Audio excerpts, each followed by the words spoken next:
O Superior Tribunal de Justiça decidiu ontem, Barão, que uma pessoa pode ter o nome de 2 pais em seus documentos, além do nome de sua mãe. Pode também ter o nome de um pai e 2 mães, mas isso já é bem mais difícil, né, Barão? Na vida prática, a gente sabe que essas situações não ocorrem. E vamos explicar direitinho aqui. É o primeiro caso concreto julgado por essa Corte Superior, depois que o Supremo Tribunal Federal admitiu em 2016 a tese da multiparentalidade. O que significa isso, Barão? Antigamente, você só tinha uma paternidade permitida, a paternidade biológica. Ou é pai ou não é pai biológico, se não é pai biológico, não é pai. Com o passar dos anos, a evolução da sociedade, o avanço da tecnologia, com exames de DNA, inclusive, surgiu a paternidade afetiva. Por exemplo, um homem cria um filho a sua vida inteira, pensando que é seu filho biológico, e de repente, num determinado momento, por diferentes circunstâncias, ele descobre que o filho não é biologicamente dele. O que acontece então? Como se desfaz esse vínculo afetivo de uma vida toda? Quebra simplesmente o vínculo, finge que ele não existe, não é mais pai? Uma coisa dramática, né, Barão? Ou então o caso daquela criança em que os pais se separaram quando era bebê, o pai biológico some, ela casa com outro, um novo marido, esse marido adota o bebê. Essa paternidade afetiva, ela vale mais ou ela vale menos do que a paternidade biológica? Aí você começou, Barão, a ter uma colisão nos tribunais, né, da paternidade afetiva versus a paternidade biológica, muitas vezes. Até que o Supremo decidiu por não afirmar nenhuma prevalência entre as referidas paternidades, né, modalidades de vínculo parental. Quer dizer, apontando para a possibilidade de coexistência das 2 paternidades, a chamada multiparentalidade, né? Houve o reconhecimento jurídico da afetividade, quer dizer, pai afetivo, pai que cria, pai que ama, é pai, né? Tem direito de estar o seu nominho no documento. E equiparou, portanto, houve o reconhecimento jurídico da afetividade e a equiparação do vínculo socioafetivo com o biológico. Nesse caso concreto, Barão, o bebê nasceu, filho de uma empregada doméstica, com o seu patrão. Ela morreu no parto, o pai não assumiu a criança, desapareceu, e o bebê foi adotado pelos tios maternos, pela irmã e o cunhado da mãe que morreu, né? E esse casal criou esse bebê como um filho, é o filho deles, eles são pais dele.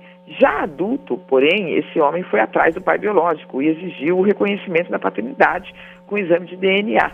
Mas surgiu então essa questão, bom, se ele é pai e o outro, o que criou a vida toda, como é que faz? O que se faz com isso? O STJ então decidiu, não precisa fazer nada, esse homem vai ter 2 pais na sua certidão de nascimento, que vai ser retificada. Portanto, o primeiro caso concreto, uma pessoa que vai ter uma mãe e 2 pais na sua certidão. A paternidade afetiva vale tanto quanto a biológica e uma não precisa excluir a outra, Barão.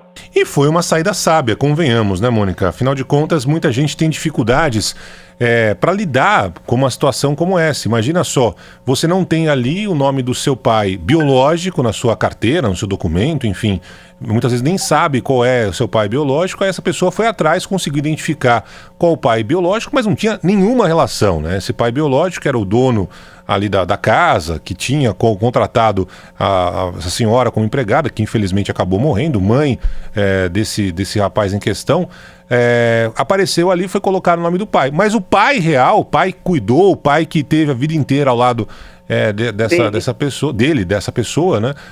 Foi o tio, né? Então ali está o nome do tio na carteira da identidade, do documento, enfim. Então é uma boa saída. E aí você vê, Mônica... É isso que eu ia falar, como são vários casos, né? Como não é uma situação... A velha história da família tradicional brasileira, esquece, né? A família tradicional brasileira, na verdade, nunca teve essa história, né? Desde que o mundo é mundo, desde que o Brasil é Brasil, as relações são as mais confusas, diversas possíveis. Só que agora, de uma forma correta, a justiça está colocando isso no documento. Antes as pessoas tinham até vergonha de mostrar o seu documento porque não tinham nenhuma relação de afetividade com o nome da pessoa que estava lá. Era maltratado muitas vezes por aquela pessoa que estava lá, escrito pai, mas na verdade pai é outra coisa, né? Em muitos casos, não é quem cuidou, enfim. Então, finalmente, esses casos agora estão tendo ao que me parece, uma escolha correta de identidade ali. Nesse caso específico, tá lá o nome da mãe, que infelizmente faleceu, o nome do pai biológico e o nome do pai que ele considera, o pai de criação, que cuidou dele a vida inteira. É isso, né, Mônica? É sensacional. E Barão, são milhares de casos. Uma nação gigante como essa em que a gente vive, como o Brasil, né? Sempre quando você fala de um caso, eu me recordo aqui que uma vez a gente falou com o Boechat, a gente viu muito de uma briga, uma disputa de um casal pela paternidade do cachorro, lembra? Lembro. Quem ia ficar com o cachorro? Lembro. E era uma briga horrorosa e choveu gente que também passava por isso. E é isso, quer dizer, você tem muitos casos no Brasil em que você tem, em determinado momento, essa confusão. A gente se recorda daquele menino Sean, né? Que o pai americano veio buscá-lo e o pai afetivo sofreu muito. Quer dizer, quem é mais pai desse menino, né?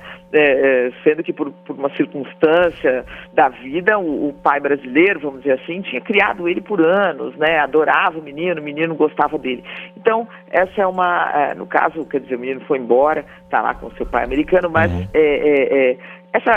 esse reconhecimento jurídico do afeto é maravilhoso.